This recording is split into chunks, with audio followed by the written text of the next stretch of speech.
தீர்க்க தரிசனத்தை வைத்து இவர்கள் தீர்க்கதரிசி என்று சொல்லக்கூடாது.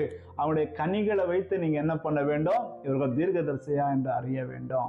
தீர்க்க தரிசனம் என்றால் அது அர்த்தம் என்னன்னு தெரியுமா?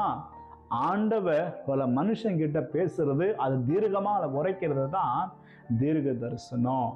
அப்போ ஒரு மனுஷனுக்கும் ஆண்டவருக்கும் பார்த்தீங்கன்னா ஒரு சென்ட்ரலா இருக்கிறான், ஒரு மெசேஞ்சரா இருக்கிறான். ஆண்டோடைய மெசேஜ் அது அவன் பெற்றுக்கொண்டு அது மனுஷனுக்கு கொடுக்கிறவன் தான் தீர்க்கதரிசி. ஒரு தீர்க்கதரிசி என்றால் அவன் யாரு தெரியுமா? அவன் பாவத்தை குறித்து கண்டிக்க வேண்டும். நீங்கள் பழைய ஏற்பாடுல பாருங்க, எத்தனை தீர்க்கதரிசிங்க இருக்கிறாங்க. அந்த எல்லா தீர்க்கதரிசிகளும் அவர்கள் இந்த இஸ்ரவேல் ஜனங்கள் பாவம் செய்யும் போது அவர்களுக்கு கண்டித்தாங்க. ஆனா பார்த்தீங்கன்னா இன்னைக்கு என்ன பண்றாங்க? இன்னைக்கு எல்லாம் கண்டிக்கிற எல்லாம் சொல்ல ஊழியக்கார் இல்ல. இன்னைக்கு ஒன்லி ப்ராஸ்பரிட்டி. இன்னைக்கு நீ ஆசீர்வாதமா இருப்ப, நீ செழிப்பா இருப்ப.